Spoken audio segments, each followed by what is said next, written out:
1 декабрь халыкара спидка каршы көрәш көне буларак билгеләп үтелә һәм әлеге авыру җир шарының һәрбер почмагында билгеле. Аны юкка гына гасыр чумасы дип әйтмиләр, чөнки бу миллионлаган кешенең гомерен үзә, яңадан-яңа соннар өсти. Календардагы бу көн сәламәтлек өлкәсендә шан кагарлык зәхмәт белән көрәш көне. Әлеге мөһим мәсьәлә профилактик чаралар, мәгълүмат бирү, сыйфатлы дәвалау аша бөтен дөньяда хәл ителергә тиеш. Һәм бу глобаль шартларда барган эпидемия кешелеккә гаять зур куркыныч тудыра. Шуңа да ВИЧ, СПИД белән авырмас өчен иң беренче профилактик саклык чарасын үтәргә, сәламәт тормыш рәвеше алып бару мөһим. Бу гигиена буенча да, мөнәсәбәтләр буенча да шулай. Әгәр дә сезгә пирсинг, татуаж ясарга кирәк икән, тикшерелгән билгеле салоннарга гына йөрегез. Шәхси гигиена чараларын төгәл үтәгез дип белдерә сәламәтлек саклау оешмалары. Соннарга килсәк, Татарстанда көн сайын 3 кеше үзендә ВИЧ икәнен ачыклый. Әле аның өстенә белмәгәннәре күпме. Рәсми рәвештә Татарстанда ВИЧ йоктырган 20 мең кеше теркәлгән. Бу соннар безнең районга да кагыла. Моны кисәтү юлы әйткәнебезчә саклык һәм тагын бер тапкыр саклык кирәк.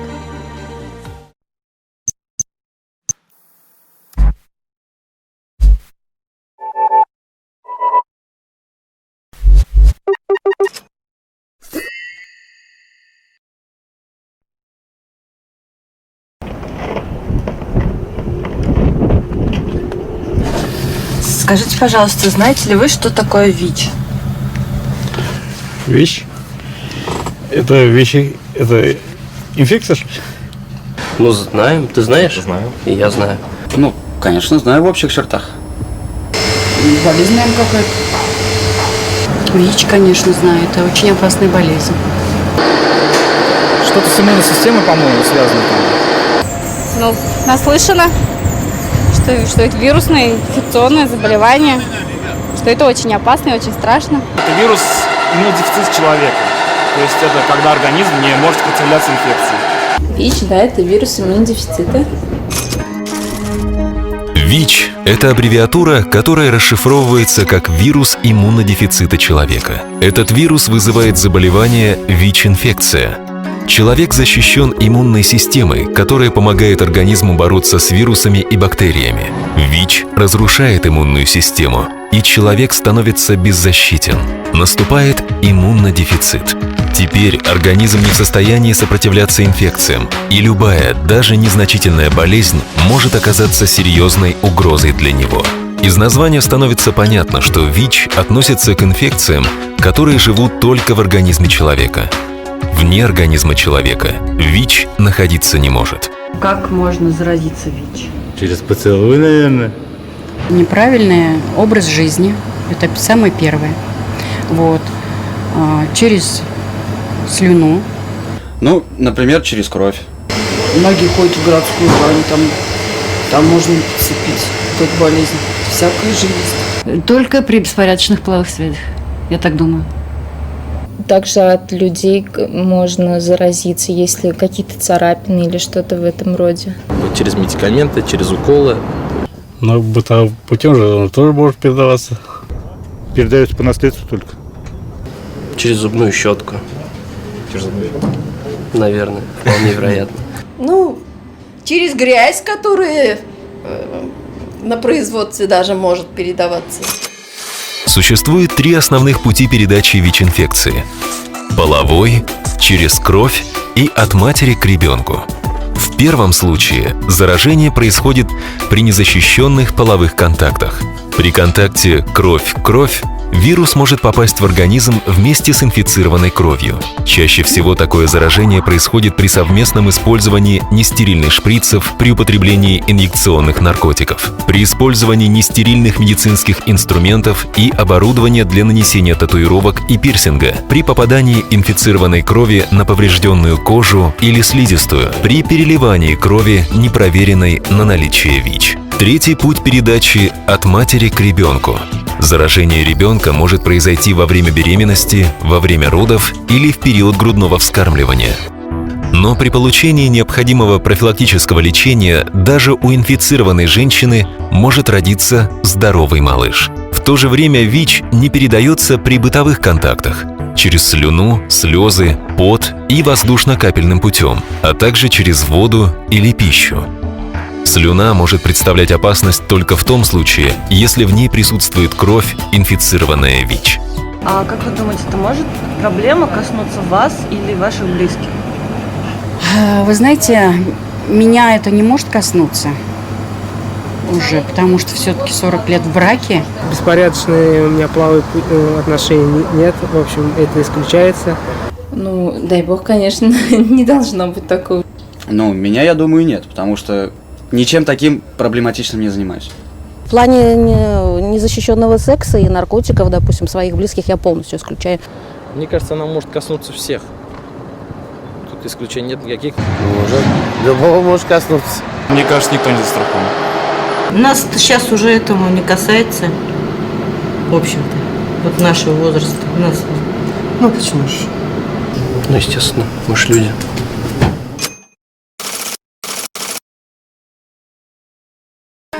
ВИЧ-инфекция относится к длительно текущим заболеваниям. При своевременном обращении к врачу ВИЧ-инфицированный получает квалифицированную помощь и может вести полноценную жизнь. Современные медицинские препараты в большинстве случаев способны подавить активность вируса в крови и предотвратить развитие СПИДа.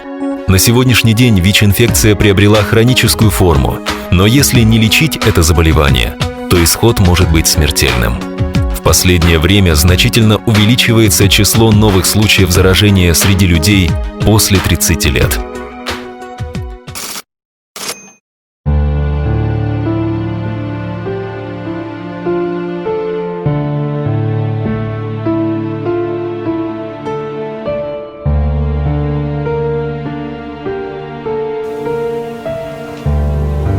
В отпуске летом мы с подружкой поехали на море отдыхать. В общем, завязался курортный роман. Я встретила там молодого человека.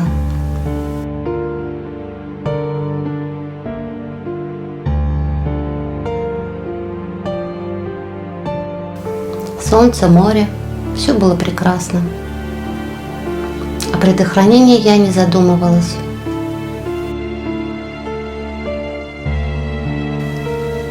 Приехав домой после отпуска, я почувствовала себя нездоровой. Поднялась температура. Обратилась к врачу, сдала все анализы, в том числе и на ВИЧ.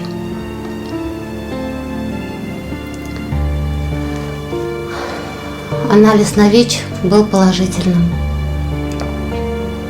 Я испугалась, обратилась в СПИД-центр, сдала повторный анализ, и анализ там же подтвердили.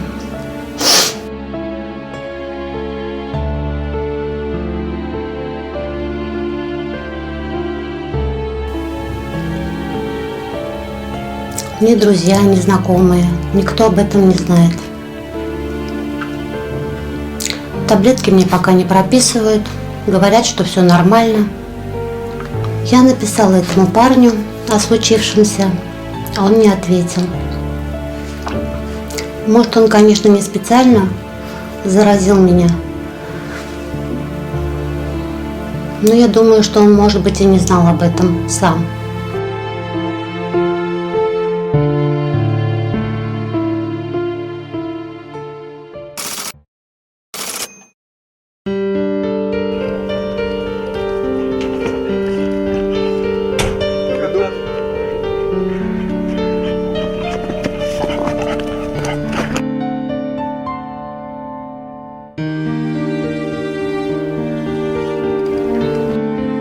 Я очень люблю свою жену, ребенка,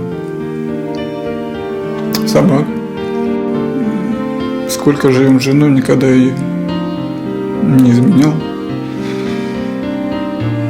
А все случилось как бы довольно просто. Был корпоратив, отмечали Новый год. Ну, как полагается, выпил, не рассчитал, перебрал. Но с сотрудницей по офису случился такой легкий романчик, так называемый. Вот, в общем, после этого на утро. Было ужасно стыдно, неприятно и после выпитого, и после самого того, что случилось. Вот, решил же ничего не рассказывать. Да зачем один раз, как бы случайно, зачем ее себе расстраивать. Вот. Потом пришлось обратиться в кожвендиспансер, анализы сдать. Вот. И попутно сказали, что нужно на ВИЧ провериться. Вот. Ну, сдал анализы. Очень, так сказать, обрадовался результатам анализов, в кавычках. Ну, подтвердилось диагноз ВИЧ. Сейчас принимаю лекарства. Вот. Да и все, наверное. ВИЧ. Все равно, какого ты пола, роста, веса, национальности, какое у тебя образование и сколько денег в твоем кошельке. Ты человек, и уже поэтому находишься в зоне риска. Пройти тест на ВИЧ очень просто, бесплатно, и сделать это можно анонимно в центре СПИД или в поликлинике. Помните, что вы всегда можете обратиться к специалистам, которые ответят на важные для вас вопросы.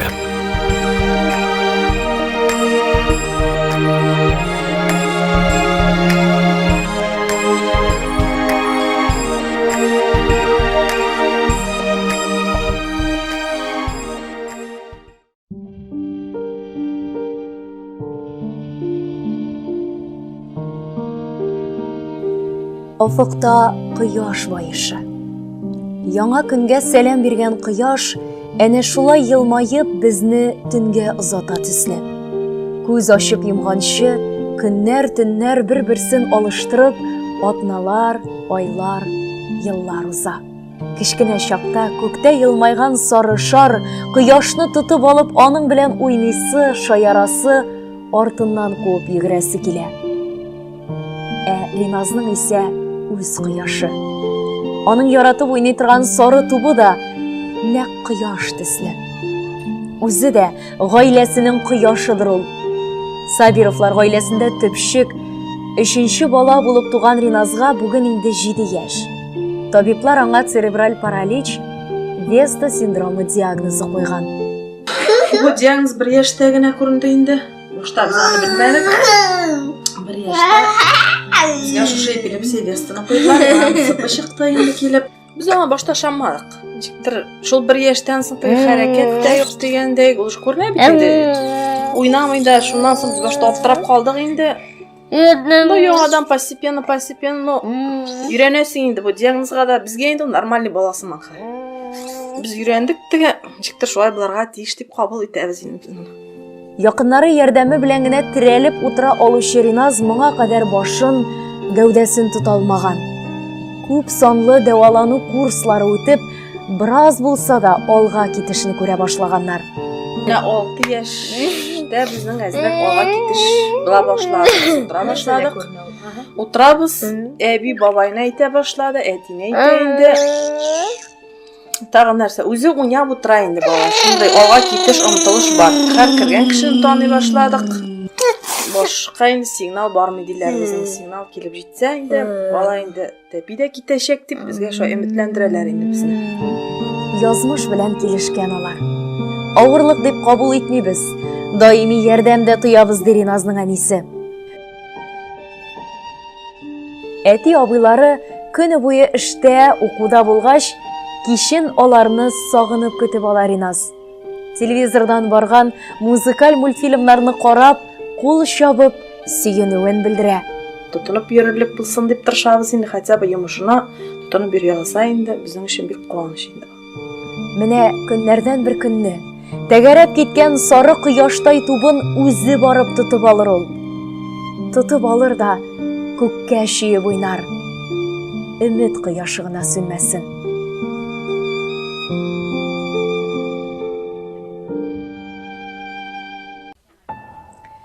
Әти әнисенең тәүге куанышы, Әби бабалары өчен беренче онук булып туган исламга мондый диагноз куелыр дип беркем күз алдына китерми.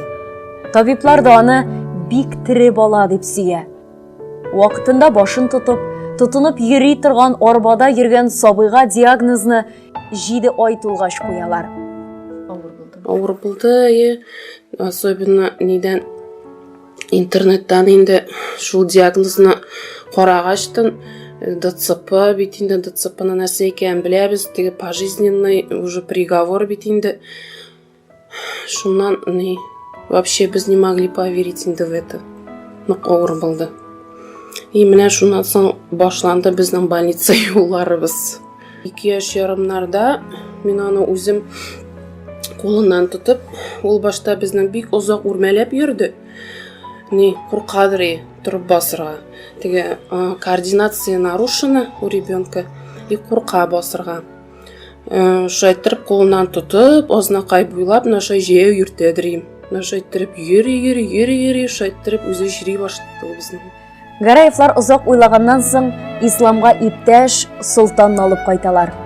Бүгенге көндә инде Эльвира 3-нчегә авырлы. Бик озак кына алып кайтырга ни решались. Куркып, һаман шулай нишәп шулай булды микән дип уйлыйсың бит инде. Нәрсәдән дип аны бит инде точно әйтүче кеше юк. Шуңа решились инде. Барыбер исламга кемдә булса ярдәм кирәк, киләчәктә бит шуңарга әйбәт кенә менә икенче апайын алып кайтты. Сау сәламәт. Ислам үз аякларында йөри, кызыксынучан бала, техникага мөкиббән. Безнең төркем видеокамерасында үз итте ул. Сиңа кирәк әйберне нитмәскә дә, может, эшләмәскә дә, может, үзенә кирәкне бик юк эшләмне, именно телефон буенча. Конечно, үземнә шулай нәрсә кирәген менә эзли ул, куя, даже рекламаларны пропускать итә белә. Укытучылар өйләренә килеп укыталар исламны. Кичкенә бармакларын тыңлатып, пластилиннан әйберләр ясый. Каләм тутарга өйрәнә. Укытучысы белән бергә ясаган уенчыгы бик тә кадерле аның өчен. Алга китеш булсын өчен исламга даими давалану курслары үтү, төрле дарулар кабул итү кирәк. Кайдан инде лечение табабыз? Ничә сум икәнне карап тормыйсың инде, конечно же. Барыбер бала бит инде, баланы терелтәсе киләнчектә булса, әзрәк самообслуживаниесын әйбәтлисе килә. Ислам әнә шулай, чын күңелдән көлә, шатлана. Тормышның ыгы-зыгысын, мәшәкатьләрен онытып, аның белән бергә сөенәсе, шатланасы килә.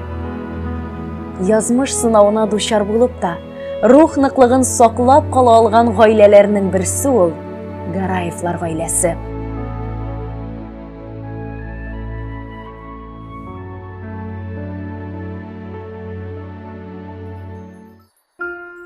Аллаһ Тәгалә яраткан бәндәләрен авырлык биреп сынармын дигән. Римма апага язмыш җиле 6 айлык сабый чагында ук кагыла. Әни мәрхүм үлгән вакытында әти төрмәгә оттыртканнар бит инде, әти күрмәгән әнинең үлгәнен. Мине кочаклап алып үләр алдыннан бәбекәем икебез бер чокырларга керсәк дигән. Раяным кала дигән әтине инде мәрхүм кәем. Шулай итеп җиде иң алапага 20 яшь, мин 6 айлык. 7 бала, кыз бала бар бездә. Шулай итеп менә шулайнан күрә башлаган бала мин. Сабыр канатларын сындырмыйча, тормышка аяк баскан кыз район кулланучылар җәмгыятендә, соңрак сәламәтлек саклау өлкәсендә эшли. Тормышка чыга. Сирине белән пар канатта гомер иткән көннәре сәйлән булып, төймәгә тизелгән дә әле бүгендә. Шул сәйләннәрне тартып куеп шатлыклы көннәрне искә ала ул. Бәхетле картлыкны гына бергә каршы алырга насыйп булмый үзләренә.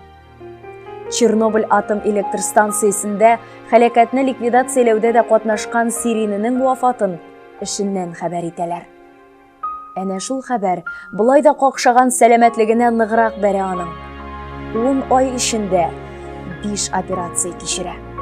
Сиринемнең үлеменнән стресс булды. Şundan gitti. Üzüm gene bildim. Nişik ikenin. Mine uzgan yıl elbette yattım bu ayak bile. Bu sınıfda bir parmağın kistiler elbette. Ne olup kaldılar bu sınıfda. Neden? O ayakın başından mandahatlı operasiya 8 saat yarım yasadılar. Бүгінгі күнде үйінде коляскадағына хәрәкәтләнә ул. Протез ясатсалар да, оны кие алмый. Рим апаның хәлен балалары, күршеләре белешеп, ярдәм итеп тора. Моңа кадәр булган коляскасы уңайлы булмый, ә хәзер исә ННК геофизика ярдәме белән җиңел коляскалы булды ул. Шул коляска ярдәмендә үз көнен үзе күрә, аш-суын әзерли, яратып үстергән гөлләренә карап, яңа туган көнгә шатлана. Менә әни мәрхүм әйткәндә бергә икебез киткән булсак, мин буларны күрмәгән буларым. Аллаһы Тәгалә миңа шушыларны күрергә насыйп иткән. Инде әзрәк яшәргә яшисе бик киләр яшисе. Гөлләр, дөньялыкны бизәп, алар һәр яз сайын яңаралар, чәчәк аталар. Кешеләр белән генә алай түгел.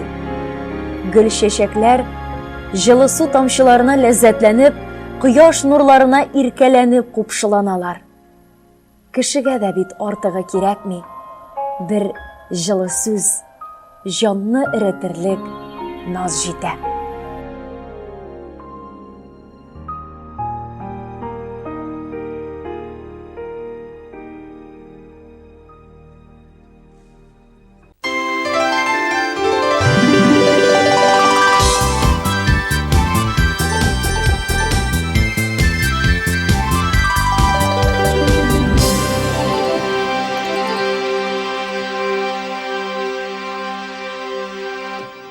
Аппак карлар яуганда тугангамы күңелегездә һәр чак изгелек, кылган яхшылыкларыгыз кире кайтып, күрсәгез иде үзегез игелек. Исәнмесез, хөрмәтле телевизор караучыларыбыз, эфирда бәйрәмегез котлы булсын тапшыруы. Иң беренче тәбрикләүебез нәкъ тәмнә шушындый аппак карлар яуганда дөньяга килгән Рәзилә апа Сәлим Гараева хөрмәтенә юлланыр. Юбилей яң белән котлыйбыз, шатлык белән узын гомер үтеп яшәүеңне генә телибез. Дөньядагы һәрбер яхшылыктан өлеш чыксын сиңа мул гына. Без телибез сиңа ак бәхетләр, шатлыкларга илткән юл гына. Бәйрәмеңнең матур хатирәсе күңелеңдә калсын уелып, тәбриклибез сине чын күңелдән барыбыз да бергә җыелып. 75 яшь әле матур гомер, борчылмагыз килгән картлыкка. Исәнлекне күбрәк бирсен Ходай, алдагы гомерең үтсен шатлыкта. Бу юбилей әле тик бер баскыч, биеклеккә барган юлларда сәламәтлек, бәхет һәм уңышлар юлдаш булсын бик күп елларга. Безнең әни бик матур табигатьле, ямьле, саф һавалы авылда, Бакалы районы Яңа Тымытык авылында 1945 елның ноябрь айында дөньяга килгән. Бала чаклары сугыштан соңгы авыр елларга туры килсә дә, авырлыкларга бирешмичә алга баручы максатчан, эшчән булып үскән. Ул 7 баланың иң өлкәне. Шуңа күрә аның кечкенә җилкәләренә йорт эшләре дә, апайларын карауда, өлкәннәр белән бергә кыр эшләрен эшләүдә, маллар карауда төшкән. Ул кечкенәдән җырларга, биергә, шигырьләр сөйләргә дә яраткан. Тормышка чыккач та әнине тормышның кырыслыгы сындыра алмаган. Ул 30 ел кайнанай белән, 35 ел әтиебез белән яшәде. Безне 3 кызны тормыш юлына аяк бастырдылар. Әтиебезнең бакыйлыкка күчкәненә дә 21 ел үтте инде. Ул безнең өчен әни дә, әти дә, әби дә. Әниебез һәрчак үзенең төпле киңәшләре белән безгә яшәргә көч биреп, авырлыкларга бирешмәскә өйрәтә. Ул кайда гына эшләсә дә намус белән хезмәт итте, безне дә шуңа өйрәтте. Пенсиягә чыккач 15 ел үзе эшләгән Урс конторасында сәркати булып, өлкән кешеләрнең өйләренә барып, хәлләрен белеп, ярдәм итеп йөрде. Ярдәм сораган кешеләрнең берсен дә кире бормады ул. Без әниебез кебек туганнарыбызга, балаларыбызга, оныкларыбызга мәрхәмәтле ярдәмчел була алсак иде дигән өметтә калабыз. Аның кулыннан бөтен эш тә килә. Ул шигә дә, картиналар да ясый, шигырьләр дә яза. Менә әниебезнең үзе язган бер шигырен тәкъдим итик әле. Яшәү яме. Яшәү яме дуслар нидә? Берәү әйтер ул дип байлыкта, берәүләр шын күңелдән теләр яшәү булса диеп саулыкта. Сәламәтлек сорап Аллаһыдан сырхау утырадыр бер үзе, күңел күзе яхшылыкны күрми, ябык булса маңгаен күзе. Айырмасаң яхшы яманны да нигә яшисең бу күләгә? Яшьлегеңдә яман эшләр кылсаң, картлыгыңда шулар түләнә. Яшәү яме шунда. Син бел, балаларың тәүфиклы булса, әбием, әбекәем диеп, оныкларың яратып торса, кирәкми миңа миллионнар, кызыкмыйм мин алтынга. Балаларым, оныкларым һәрчак йөгереп йөрсә минем янымда. Кияүләрем, туганнарым барда, балаларым минем горурлык, картлыгымда алар миңа терәк, мең алтыннарга торырлык. Иң изге теләкләр белән Ибатовлар, Якуповлар, Хабибуллиннар гаиләләре, оныклары һәм кода-кодагыйлары диелде әлеге матур ихлас тәбрикләү хатында. Әлбәттә, шушындый матур котлауларга без дә кушылабыз. 75 яшь, әле 75 кенә бит. Алда әле куанып, шатланып, 90-95ләрен, хәтта 105ләрен дә каршы алырга язсын. Юбилейгыз, матур бәйрәмегез котлы булсын, Рәзилә апа.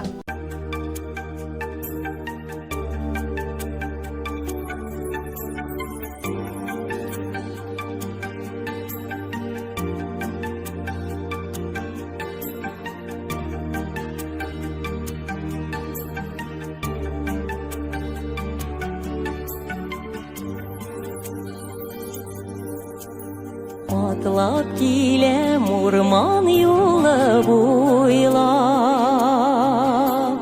эре эзләр белән вак эзләр, бер-берсеннән калмый барган алар,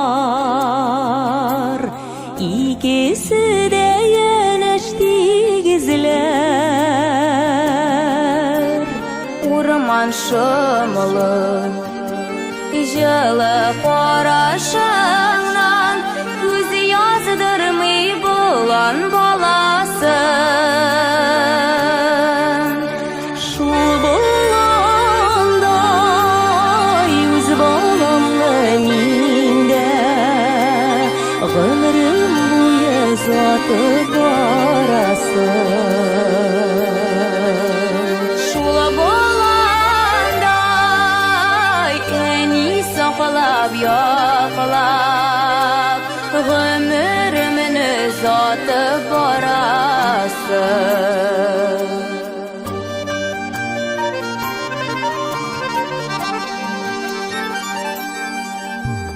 Тормышымлы шаулы урман кебек, адашуларга да бер адым. Без әниләр кирәк балаларның, саклап яшәр өчен як-ягын. Урман шымлы, жылы карашыңнан күз яздырмый булан баласын. Шул булгандай үз баламны миндә гомерем буе затып барасын. Шул булгандай әни саклап яклап гомеремне затып барасын. Урман шаулар еллар үтәрде шак, мин дә балаларга сөйләрмен. Булан баласы да yüzгәнемне, иң бәхетле чакка тиңләрмен. Урман шымлы, жылы карашыңнан күз яздырмый булан баласын. Şul bulanda yüz bağlamda minde Ömrüm boyu zatı barasım Şul bulanda eni soqlab yoqlab Ömrümün zatı barasım Orman kırlar boylap şabıp ötü Bulan bilen bulan balası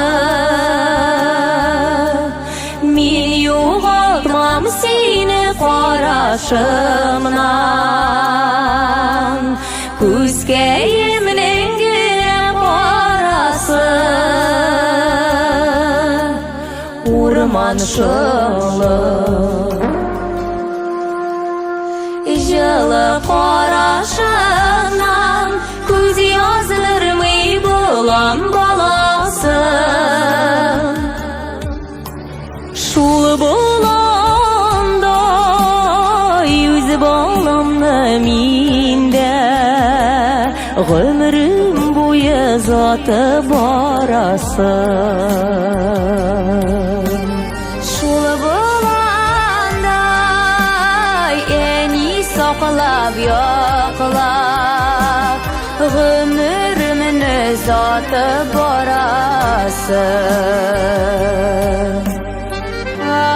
Ömrüm boyu zatı barasın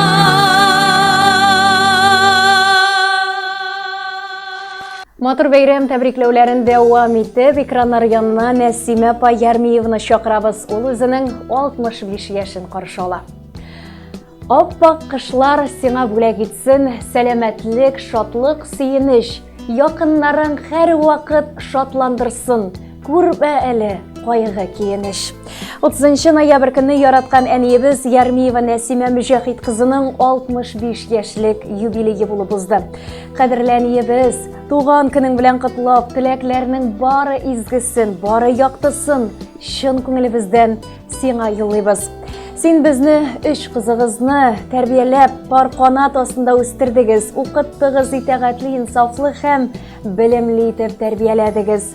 Сезнең киңәшләрегез, бетмәс төкәнмәс йөрәк җылыгыз безгә тормышта үз урыныбызны табарга да ярдәм итте бит. Әниебез, безнең өчен син һәрчак улы җанлы, киң күңелле, иң якын кешебез, таянычыбыз, киңәшчебез һәм җылы кояшыбыз да син бит. Оныкларың өчен дә яраткан, хөрмәт иткән әби, туганнарыңа мәрхәмәтле, шәфкатьле, игътибарлы һәм ярдәмчел апа да бит үзең.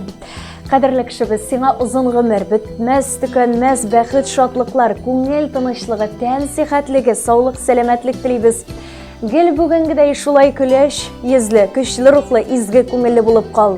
Киләчәктә дә балаларыңның, оныкларыңның да игелекләрен генә күреп, тормышка сөенеп яшәргә насыйп булсын иде үзеңә. Без сине бик яратабыз. Син безгә бик кирәк. Бәйрәмеңдә иңнәреңнән кышып, килә сине тәбрик итәсе, килә сиңа бәхет кенә теләп, матур сүзләр генә әйтәсе. Син яшь әле, әни, шибәр әле, чәчләреңә бәсләр кунса да, иң кадерле кешебез син безнең, ничә генә яшең тулса да. Әле һаман без дип яшисең син, күптән инде зурлар булсак та, аз булыр күк, әни, синең өчен нинди изгелекләр кылсак та. Без телибез сәламәтлек сиңа.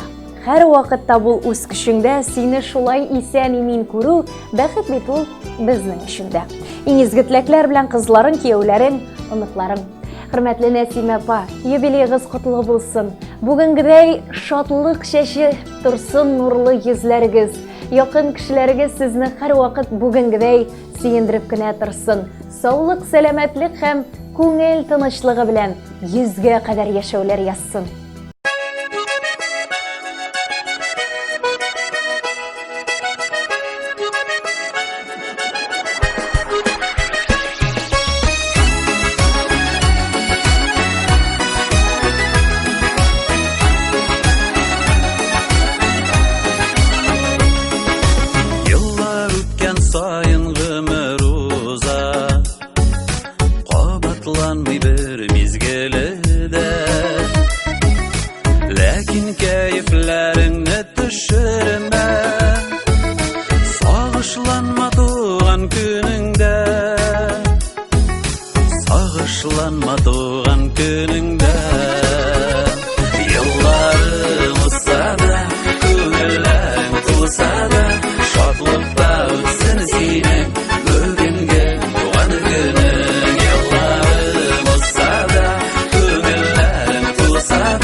rahmat etib bugun bizda tabrikleymiz tug'an kuningda tabrikleymiz tug'an kuningda yo'llaring o'sada ko'ngillaring to'sada shodlikda o'tsin sening bugungi tug'an kuning yo'llaring o'sada ko'ngillaring to'sada shodlikda o'tsin sening bugungi tug'an kuning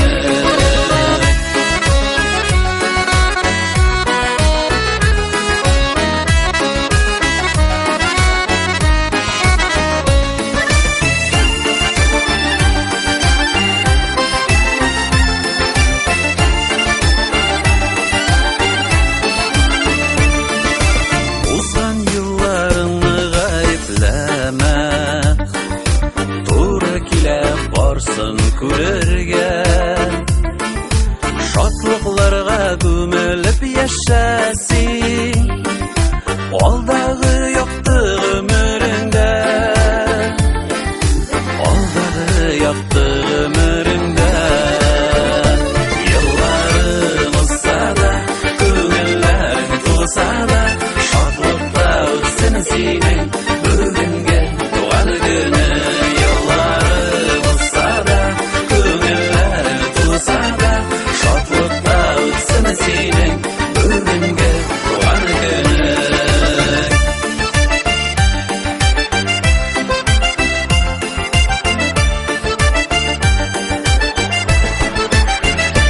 Yıllarım ustada, ko'ngillaring to'sada, shodlikda o'tsin sening bugungi tug'an kuning. Yillarım ustada, ko'ngillaring to'sada, shodlikda o'tsin sening bugungi tug'an kuning. Shodlikda o'tsin sening bugungi tug'an kuning. 65 яшьлек юбилейи белән шулай ук Бриллиант апа Хази Әхметованы да тәбриклибез. Туган көнең, бәйрәм көнлә, елга бер кабатлана, алган матур теләкләрдән күңелләр канатлана. Күңелләрне канатландырып торучы иң матур сүзләр безнең кадерле кешебезгә, әниебез, әбиебез, кызым, кодагыебыз Хази Әхметова Бриллиант Рәис кызына яңгырасын әле. 30 ноябрьдә ул үзенең 65 яшьлек юбилейын билгеләп үтә. Әни, без сине юбилейың белән чын күңелебездән тәбрик итәбез. Сиңа исәнлек, саулык, тазалык, байлык телибез.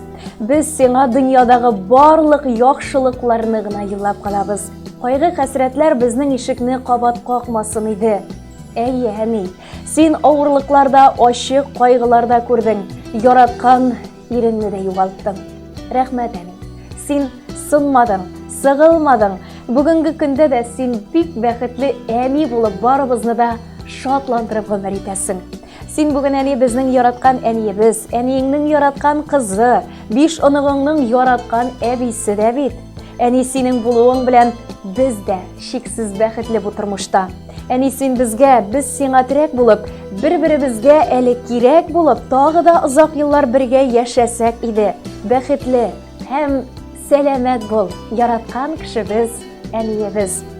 Юбилейың белән котлап, әни, зур бәхетләр сиңа телибез. Үзең кешелекле булган өчен олылыйбыз бүген сине без. Күпме гомер үткән, сырлар салып, ә күңелләр һаман яшь әле, һаман шулай бер-беребезгә кирәк булып, 100 яшькәчә әни яшә әле. Иң изге теләкләр белән кызың Гөлназ, киявең Радик, оныкларың Марат, Алидат, Тамирлан, әниең Тәнзилә бу теләкләргә кодагыең Рөзилә дә кушыла диелде әлеге матур тәбрикләү хатында. Хөрмәтле Бриллиант апа, юбилейгыз котлы булсын. Якыннар шушылай сезне сөендереп, әни, әби дип кенә торсын. Һәм инде тормышның ваклыкларына исегездә китмичә бары тик куанычлы мизгелләрен генә күреп яшәргә дә яшәргә язсын сезгә.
Хөрмәтле тамашачыларыбыз, шушының белән безнең бүгенге эфирыбыз ахырына да якынлашты. Матур бәйрәмнәрегез котлы булсын.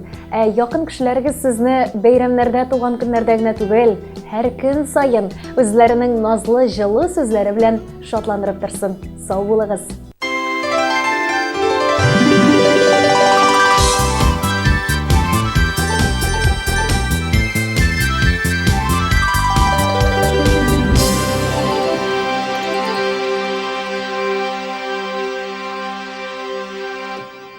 Безнең бу Хаят магазины ачылуга 9 ел вакыт үтеп китте.